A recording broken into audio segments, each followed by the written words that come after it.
Hello friends, कैसे हो आप सब। उम्मीद करते हैं अच्छे होंगे। तो कल की तरह आज मैं भी फिर से आ चुका हूँ अपने क्लास की ओर। तो मैं हिस्ट्री की फर्स्ट क्लास होने वाली है, जिसमें कि इतिहास का परिचय मैं बताने वाला हूँ। इतिहास का परिचय बताने वाला हूँ। तो थोड़ी सी हमको हिचकिचाहट हो रही है, तो आप हमें ये कर सकते हैं, मैनेज करके चल सकते हैं। तो मैं आज आज की क्लास स्टार्ट करता हूँ। इतिहास, ठीक है। सर्वप्रथम इतिहास का जनक किसे कहा जाता है। फर्स्ट प्रश्न यहाँ पे हो गया, इतिहास की खोज किसने की थी या उसका जनक किसे कहा जाता है। ठीक है, इतिहास की खोज या उसको जनक किसको कहा जाता है। तो इतिहास की जनक कौन है भाई। जनक, इतिहास का की जनक हेरोडोटस। हेरोडोटस,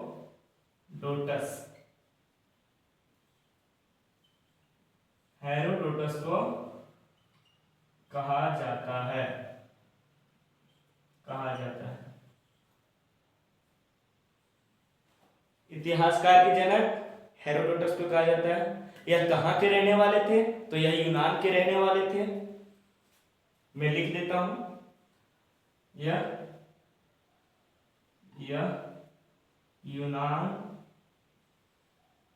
यह यूनान के रहने रहने वाले थे। ठीक है, ये कहाँ के रहने वाले थे, यूनान।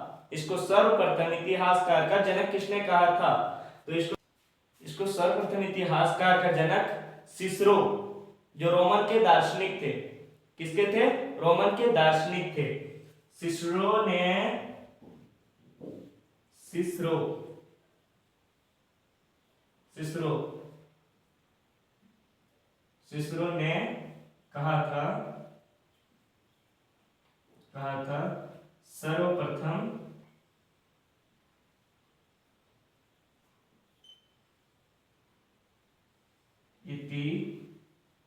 इतिहासकार इतिहासकार का जनक।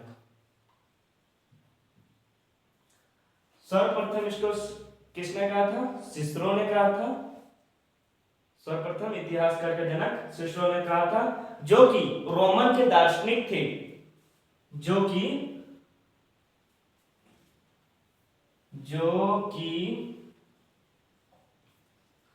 रोमन के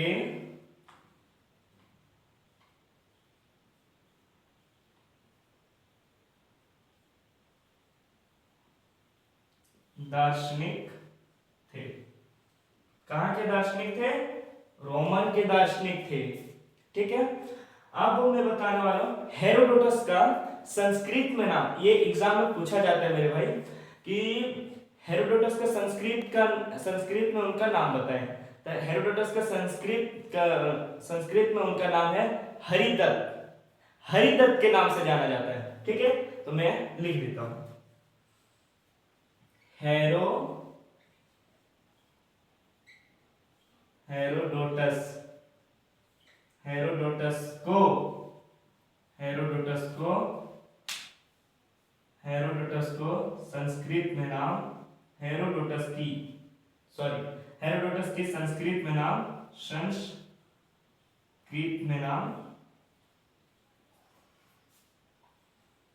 संस्कृत में नाम हेरोडोटस की संस्कृत में नाम हरिदत्त के नाम से जाना जाता है। कौन से नाम से, हरिदत्त के नाम से जाना जाता है। याद रखिएगा, मेरे साथ याद करते हुए चलिएगा। ठीक है, हरिदत्त हरिदत्त हरिदत्त के नाम से जाना जाता है, नाम से जाना जाता है।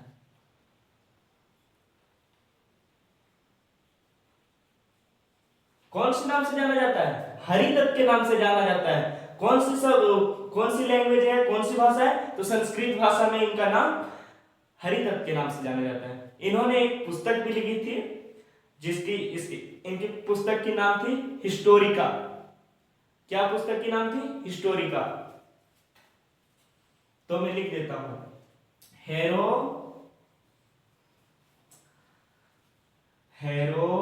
हेरोडोटस पुस्तक का नाम हेरोडोटस की पुस्तक का नाम हेरोडोटस की पुस्तक का नाम हिस्टोरिका हिस्टोरिका हिस्टोरिका, या तो इंग्लिश में आप देख सकते हैं हिस्टोरिका। हिस्टोरिका नाम से जाना जाता है, नाम से जाना जाता है। हेरोडोटस ने एक पुस्तक लिखी थी जो कि उसकी पुस्तक की नाम थी हिस्टोरिका। ठीक है, हिस्टोरिका थी। तो आप 2 मिनट के लिए देख लीजिए वीडियो को, और इसको आप लिख भी सकते हैं, आगे कर सकते हैं। जैसे कि मेरे साथ बोलिएगा, जनक, इतिहासकार के जनक हेरोडोटस को, यह कहां के रहने वाले थे? यूनान के रहने वाले थे। इसको सर्वप्रथम इतिहासकार का जनक किसने कहा था? तो सिसरो ने कहा था। सर्वप्रथम इतिहासकार का जनक कहा था सिसरो ने। कौन थे? जो रोमन के दार्शनिक थे। कौन थे? जो रोमन के दार्शनिक थे। हेरोडोटस की संस्कृत में नाम हरिदत्त के नाम से जाना जाता है। कौन से नाम से जाना जाता है? हरिदत्त के नाम से जाना जाता है। हेरोडोटस की पुस्तक का नाम हिस्टोरिका है। ठीक है, आप इसे लिख लीजिए, तब तक मैं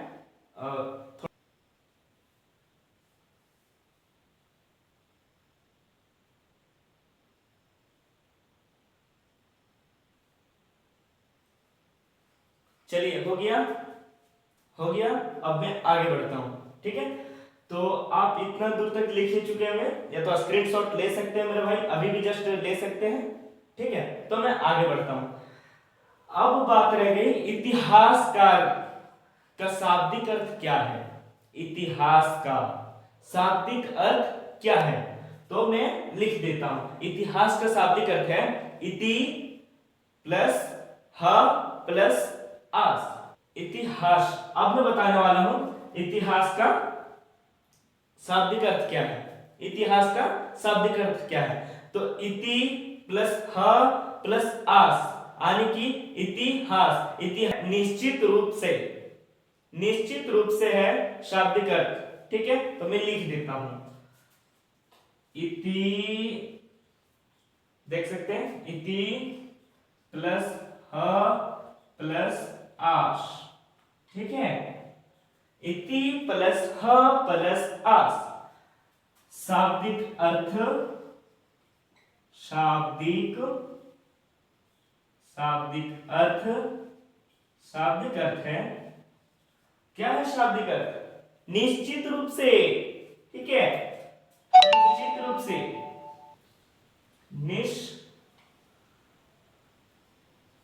निश्चित रूप से।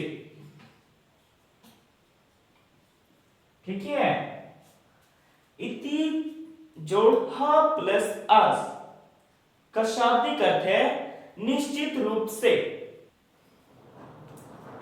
अब देखिए, मैं वीडियो की क्लास की आगे की ओर में बढ़ता हूं।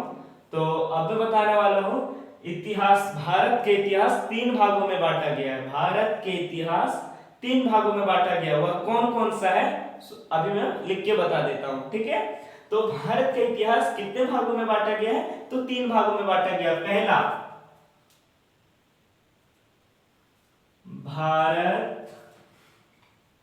भारत का इतिहास। ठीक है, भारत का इतिहास, इन्हें 3 भागों में बांटा गया है। ठीक है, पहला प्राग ऐतिहासिक। ठीक है, प्राग ऐतिहासिक।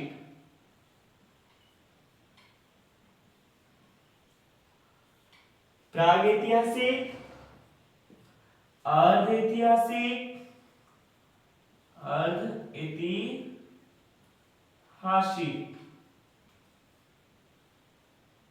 ऐतिहासिक,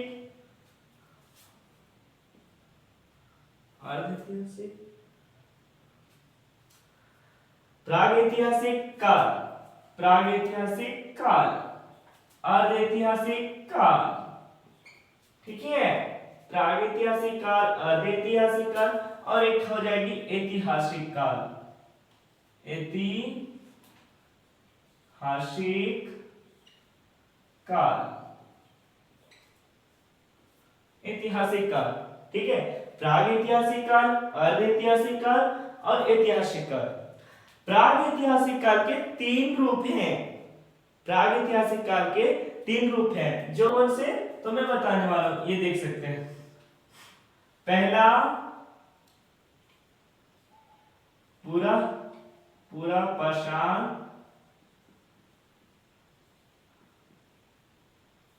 पूरा पाषाण काल, ठीक है। दूसरा मध्य पाषाण काल, मध्य पाषाण काल, नव पाषाण काल।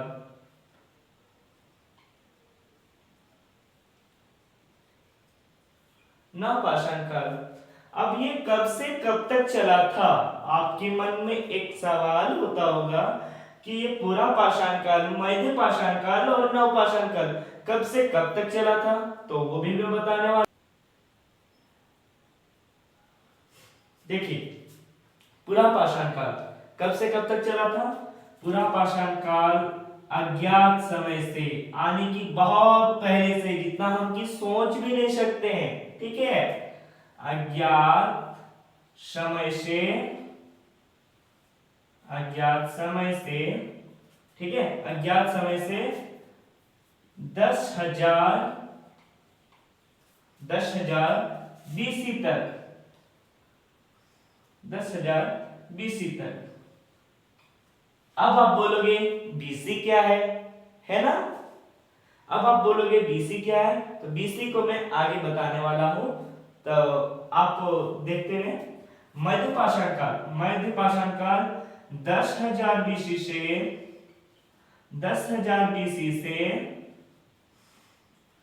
400 BC तक, 400 BC तक, ठीक है, 400 BC तक। और ये नव पाषाण काल 400 BC से, ठीक है, 400 BC से, ठीक है। नव पाषाण काल 400 BC से 2500 BC तक चला था, ठीक। पूरा पाषाण काल अज्ञात समय से 1000 BC तक, मध्य पाषाण काल 1000 BC से 400 BC तक और 400 BC से 2500 BC तक चला था नव पाषाण काल, ठीक है। तो अब हम बताने वाले BC का मतलब क्या है। तो देखिए दोस्त, देखिए मेरे भाई, BC का आप पूरा फुल फॉर्म पहले जाने। Before Christ, CRISED, before Christ, ठीक है। और एक होता है AD,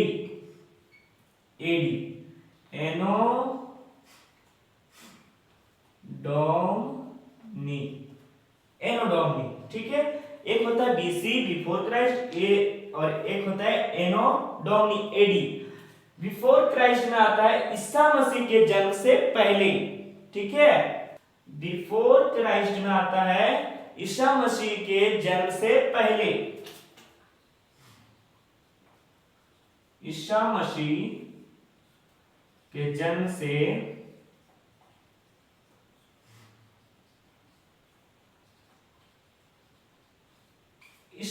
के जन्म से पहले। और ये आता है ईसा मसीह के जन्म के बाद,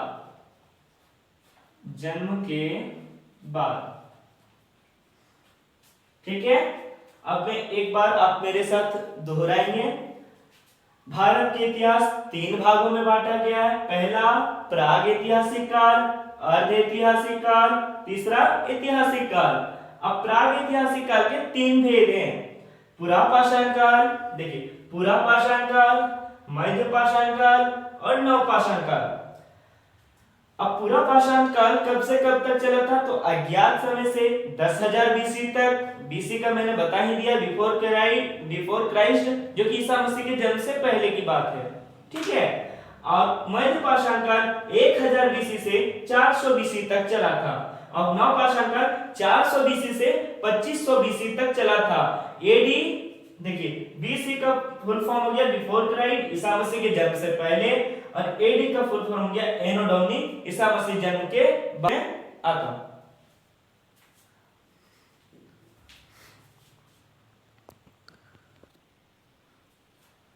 तो आप प्राग ऐतिहासिक काल के 3 भेद होते हैं, जो कि मैं बता चुका हूं, पूरा पाषाण काल, मध्य पाषाण काल, नवपाषाण काल। अब मैं चलता हूं अर्ध ऐतिहासिक काल के 3 भेद होते हैं। अर्ध ऐतिहासिक काल के 3 भेद ऐतिहासिक काल के अर्ध। तो अब मैं चलता हूं प्राग ऐतिहासिक काल, अर्ध ऐतिहासिक काल, नवपाषाण काल के। ठीक है। तो प्राग ऐतिहासिक काल के 3 भेद होते हैं, एक पूरा पाषाण काल, मध्य पाषाण काल, नवपाषाण काल। ठीक है। अर्ध ऐतिहासिक काल अब चलता हूं। अर्ध ऐतिहासिक काल में 2 भेद होते हैं। अर्ध ऐतिहासिक काल में 2 भेद होते हैं। पहला सिंधु सभ्यता, इसके अंदर अर्ध ऐतिहासिक काल में हुए जो सभ्यता है वो बारे में बता रहे हैं। सिंधु सभ्यता, सिंधु सभ्यता, सिंधु सभ्यता। ठीक है। और आता है वैदिक सभ्यता, वैदिक सभ्यता, वैदिक सभ्यता।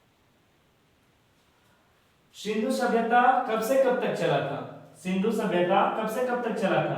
तो 2350 ईस्वी से 1750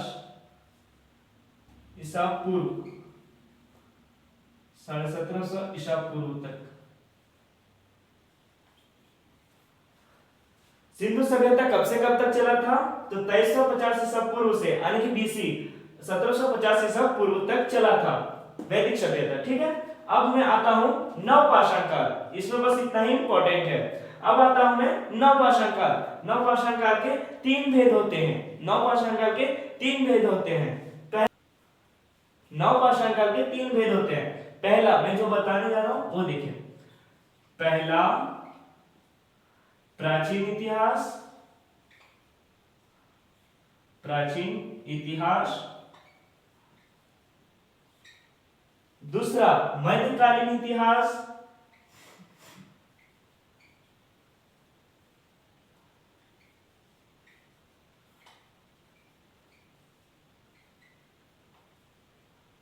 मध्यकालीन इतिहास। तीसरा आधुनिक इतिहास।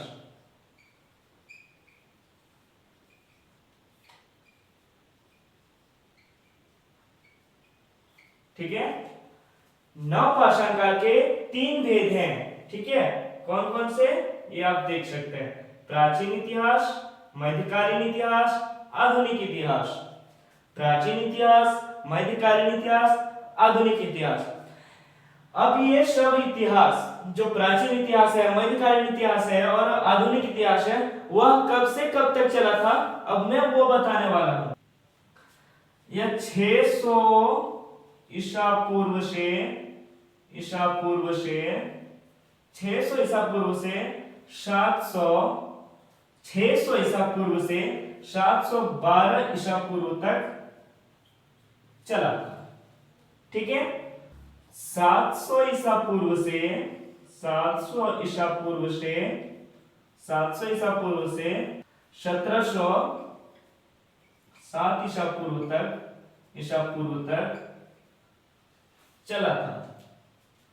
700 ईसा पूर्व से 1707 तक चला था। और आधुनिक इतिहास चला था 1707 ईसा पूर्व से 1947 ईस्वी तक। 1947 ईस्वी तक। ठीक है। प्राचीन नवपाषाण काल के 3 भेद हैं। पहला प्राचीन इतिहास, दूसरा मध्यकालीन इतिहास और तीसरा आधुनिक इतिहास। प्राचीन इतिहास कब से कब तक चला था? 600 ईसा पूर्व से 712 ईसा पूर्व तक। और फिर मध्यकालीन इतिहास 700 ईसा पूर्व से 1760 ईसा पूर्व तक। और आधुनिक इतिहास 1760 ईसा पूर्व से 1947 ईस्वी तक। आप इसे नोट डाउन कर लें, फिर मैं बताता हूं। आज की क्लास में यही समाप्त करता हूं, और फिर नेक्स्ट क्लास कल से लूंगा। तो तब तक के लिए जय हिंद।